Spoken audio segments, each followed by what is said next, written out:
سلام، اسم من دایدیلیته و قراره امروز با هم یاد بگیریم چطور میشه دراپای توییچ رو گرفت. با اینه که شبیه نردا شدم. اولین کاری که باید بکنید اینه که برید توی توییچ و وارد حساب کاربریتون بشید. بعد از اون سمت راست بالا روی اکانتتون کلیک میکنید. اونجا یه گزینه هست به اسم Drops and Rewards که توی بخش سوم قرار داره. روی اون کلیک کنید تا این صفحه براتون باز بشه. اینجا دو تا بخش داریم. بخش اینونتوری که تمام دراپایی که تماشا کردید و اینجا نشون میده و کمپینز که تمام دراپای فعال و دراپایی که تازه بسته شدن رو نشون میده. همونطور که میبینید توی این بخش هم تاریخ گرفتن دراپ ها مشخصه، هم خود آیتماش و چنل هایی که باید تماشا میکردید. اگر یکم بیایید پایین یه بخشی هست به اسم Progress and Redemption.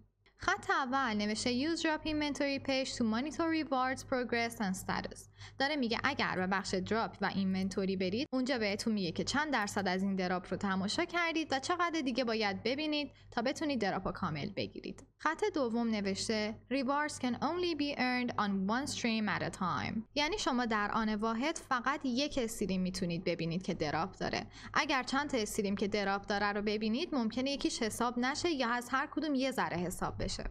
All rewards earned require claiming. یعنی هر ریواردی که شما اینجا میگیرید باید کلیمش بکنید تا بیاد توی اکانتتون و اگر از تایمش بگذره و کلیم نکرده باشید نمیاد.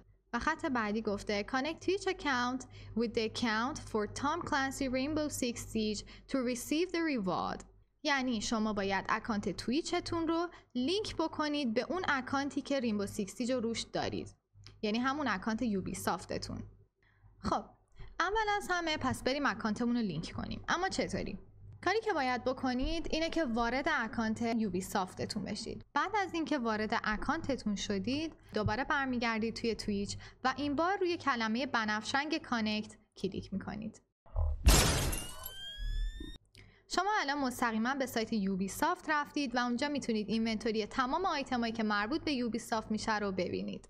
حالا ازتون میخواد که با توییچتون لاگین بکنید. و الان شما میتونید توی این بخش اکانت یوبی سافتتون رو ببینید و پایینتر نشون میده که اکانت توییچی که باهاش دراپا رو میگیرید کدوم اکانته. الان که شما اکانتتون رو کانکت کردید اون دکمه بنفش رنگ کانکت تبدیل شده به این دکمه سبز کانکتد.